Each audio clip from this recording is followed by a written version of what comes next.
Karibu katika episode ya 12 na ya mwisho ya recap yetu. Kama bado hujatazama sehemu ya 11, kisha unagusa hicho pop up kinachokeza juu kabisa upande wa kulia mwa screen wako ili uweze kwenda pamoja nasi. Mwamba Captain Jiang alikuwa katika eneo la hospitali. Aliweza kuona watu ambao walikuja kumkamata wakati huo, na hakutaka bidada aweze kumuona kipindi alichokuwa anaamka kutokea katika hali ya usingizi mzito. Huku upande wa Korea Kaskazini, Mwamba Sangjon tayari alikuwa anaishi kwa bidada. Sasa sijui ametimuana naye, sijui imekuaje. Mwamba amerudi kijijini kabisa huku. Wakati anaendelea tembea huku mitaani, hasa wamama wa kijiji hiki kama unavyojua kwenye kujipendekeza usiseme, na walivyoona ni kijana handsome, basi moja kwa moja wote wakaanza kumshobokea. Mwamba akasema sijala siku nzima, wakamwandalia misosi kama yote. Sasa inaonekana Mwamba alikuwa anamkimbia muuaji mmoja hivi. Kwa bahati mbaya akawa amekimbilia katika nyumba ya Mwamba Captain Jiang. Hasa bidada Seodon baada ya kuona kwamba Mwamba hayuko nyumbani kwake, akawa anampigia simu. Jamaa akasema bana, mimi nilikuwa na window huko na majambazi ndo nikakimbilia vijijini, lakini nimeingia katika nyumba moja hivi hata sielewi. Bidada akamwambia nisubirie huko kijijini, nakuja sasa hivi. Bidada kuja kufika na kugundua Mwamba ameingia katika nyumba ya mpenzi wake Captain. Akasema bana, hii nyumba ni ya mpenzi wangu, yule alikuwa anatakiwa kunioa. Mwamba akasema atanielewa tu kwa sababu yule jamaa nimemsaidia mambo mengi hata hivyo. Lakini sio mbaya kwa sababu mimi ndakopo hapa kwa siku moja tu. Siku ya kesho nasafiri kuelekea Ulaya na sitokuwepo tena huko Korea Kaskazini. Bidada alijisikia huzuni sana. Inaonyesha kwamba bidada Seoden ameshaanza kumpenda huyu jamaa.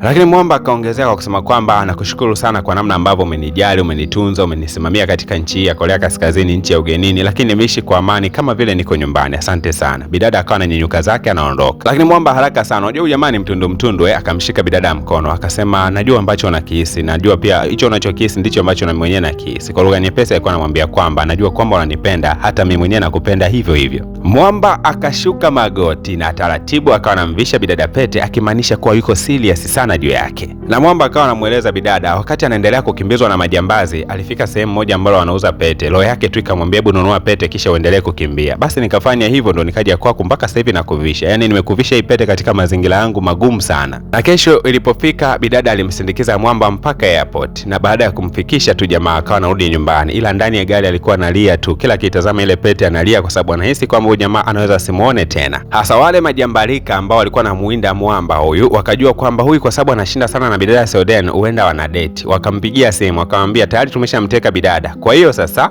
ndani ya saa moja kama utakuwa hujafika basi utapokea maiti yake huko Korea Kaskazini. Mwamba akiwa airport akawaza, niilishe kwenda Ulaya nibaki huko Korea Kaskazini ambako nawindwa ama niondoke tu au ili akachana ile passport. Moja kwa moja bana akaanza safari kuelekea kwa bidada. Tena Mwamba alifika na bunduki, sijui alitolea wapi huyu jamaa. Alafu hawa maadui akagundua kwamba akiwakopesha wataendelea kumsumbua. Mwamba aliwalamba risasi, tena risasi sio za kuacha hai, yani risasi za kuwaua kabisa. Piga risasi kama zote yani. Lakini hata yeye alikuwa amejeruhiwa na risasi moja. Aliposikia sauti ya bidada Seoden basi akaongeza juhudi ya kuendelea kushambulia sana. Jamaa akiwa amewapukutisha karibia 90% hivi. Lakini kuna Mwamba mmoja ambaye alikuwa amebakia sehemu akamvizia na kumshambulia kwa risasi mingi. Lakini kwa jamaa ni kabishi sana bana, na kenyewe hakakukubali. Kaliweza kushambulia risasi 2-3 kakaweza kumwangamiza yule Mwamba alikuwa akimtupia risasi kama zote. Basi Mwamba akati anaendelea kuanguka chini kuelekea kufa, bidada alikuwa analia sana. Wakati Mwamba anayashuhudia haya akaendelea kutabasamu. Kwa mara ya kwanza alihisi kwamba msiba wake yeye hamna atakayekuja kulia, lakini leo anaweza kuona mtu akiwa analia juu yake. Mwamba akiwa amechukuliwa mpaka katika ambulance, alijua kabisa kwamba hawezi akatoboa maisha yake kwa sababu hata mapigo yake ya moyo alikuwa anahisi anakwenda kukatika. Basi alitoa ile maski ambayo inamsaidia kupumua na akamuuliza bidada, je, unapenda tambi ama unanipenda mimi? Hili swali Mwamba alishawahi kumuuliza bidada zamani sana, na bidada alisema anapenda tambi kuliko kumpenda Mwamba. Lakini leo bidada alisema nakupenda wewe kuliko chochote kile duniani. Basi Mwamba akawa amepumzika kwa amani. Jamaa alikata moto. Hasa Mwamba Captain siku ya leo ndo alikuwa anasafirishwa kupelekwa Korea Kaskazini akahukumiwe kutokana na sheria za huko. Lakini ile Mwamba ameshavuka mpaka tu akamsikia bidada akiwa anamuita sana tu. Bidada hakutaka kusikia la yoyote yule, akawa anakimbia mpaka kwenda kumfuata jamaa. Sasa kwa kuwa Captain ameshavuka mpaka yuko Korea Kaskazini na bidada anakimbia kutaka kuvuka mpaka huo, ni kosa, anaweza akashambuliwa hata kwa risasi kwa sababu hapa haiangaliwi kwamba wewe unakimbilia huko kuna nini au huko kuna nini. Kitendo cha kuvuka mipaka hii kiolela ni makosa kisheria. Lakini ashukuriwe Mungu bidada kutokana na umaarufu wake akaruhusiwa tu kuvuka kwa dakika hizo kadhaa, akamkumbatia Mwamba, kisha baada ya hapo jamaa akaruhusiwa kurudi Korea Kaskazini. Bidada akabakia Korea Kusini. Hasa kabla hii sini ya Mwamba kuweza kukumbatiana na bidada katika eneo la mpaka, ukweli ni kwamba bidada alipokuwa hospitalini ni mgonjwa, mama yake alikuja kumwambia kwamba yule jamaa wako Captain nimeweza kuona ameondoka na ameelekea nchini Korea Kaskazini. Vipi ungetamani kwenda kumuaga? Lakini bidada alisema kwamba nimemuaga mara nyingi sana, na ambacho sipendi aone kwamba niko katika hali hii ya ugonjwa. Ndio mama yake akamwambia hata hapa hospitalini alikuwepo, mpaka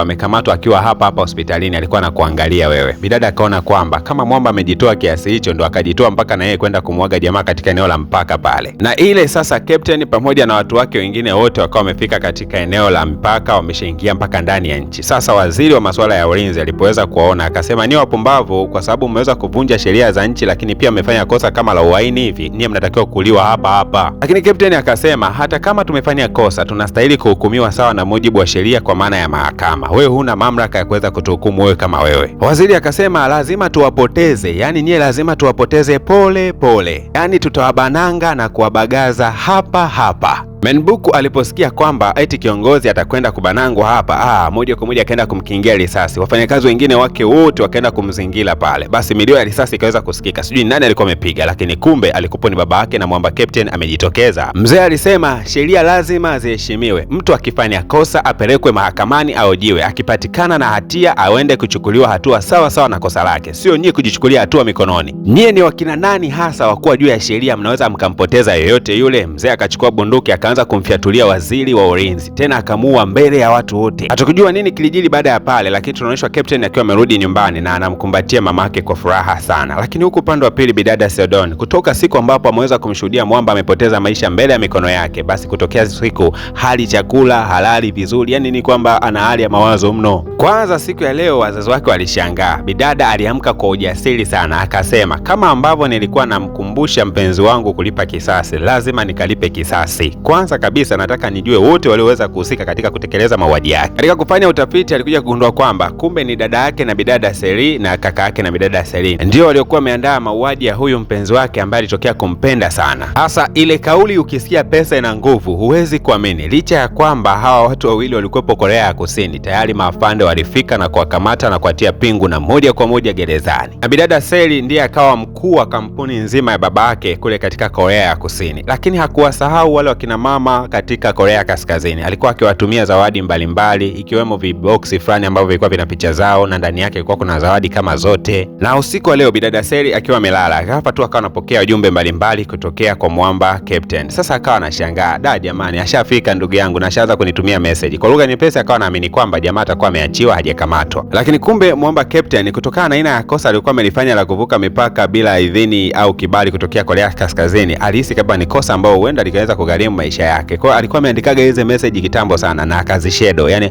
unaandika message afu unazipangilia kwamba zitakuwa zinajituma zenyewe baada ya siku kadhaa. Huyo bidada anahisi kwamba amekuwa text na mwamba, kumbe hizi ni message za automatic ambazo zilikuwa zimesetiwa na jamaa zake zinajituma zenyewe kwa muda baada ya muda. Na hizi message mpaka zipo ambazo zilikuwa zinamkumbusha bidada kula, zilikuwa zinamkumbusha aina gani ya nguo aweze kuivaa katika hiyo siku, na bidada alikuwa anafuatisha sawa na vile message ambazo zinasema. Umeona nguvu ya mapenzi? Yani mtu akikupenda huwa uhangaiki sana kumpa maelekezo. Ukijikuta una mpenzi ambaye kila wakati unamuelekeza sana, jua kabisa kwamba hana upendo juu yako. Jamaa alikuwa anamwagizia bidada, licha ya kwamba alikuwa Korea Kaskazini, lakini siku moja akamwagizia bidada mche mmoja hivi, akamwambia umwagiliage maji, afu utakapokuwa huo mche utakuja kuniambia ni mche gani. Baada ya ule mche kuweza kukua, kumbe ulikuwa ni mche wa minyani ambao bidada aliupandaga kule Korea Kaskazini. Lakini message ya mwisho ilikuwa ni message iliyotumwa, yani mwamba alikuwa ameandaa message kwa mwaka mzima. Sasa hii message imefika mpaka sasa hivi ni mwaka mmoja umeweza kupita. Hii message ya mwisho ilikuwa inasema, nataka nionane na wewe katika nchi ya Switzerland. Kama utaweza basi tuelekee huko. Japokuwa message haikusema ni siku gani waweze kuelekea huko wala sehemu gani watakao kwenda kukutania. Na bila shaka yote bidada ataelewa ni wapi watakwenda kukutania, ila waelekee tu Switzerland. Bidada haraka sana akafunga safari mpaka Switzerland na akaenda katika lile eneo ambalo alimuonaga mwamba kwa mara ya kwanza kabisa akiwa na play piano, lakini hakuweza kumuona siku ya leo. Bidada kila akiwa anaenda akawa anamkosa jamaa. Siku zinazidi kukatika tu, mamake akawa anamtia moyo kwamba upendo wa kweli una ahadi ambazo zinatunzika na zinakumbukika. Kwa hiyo iko siku jamaa ataikumbuka ahadi yako na atakuja kuelekea katika eneo hilo ambalo mlipanga kuweza kukutana. Na kwa kuwa bidada alikuwa anapenda sana michezo ile ya kuruka katika anga, basi hata alipokuwa huko Switzerland pia alikuwa anapenda sana kuruka na ile parachute yake, anaendelea kuenjoy. Sasa kuna kipindi aliweza kutua chini. Baada ya kutua chini, kwa bahati mbaya ile parachute lake ilikuwa limemfunika. Ile kujifunua tu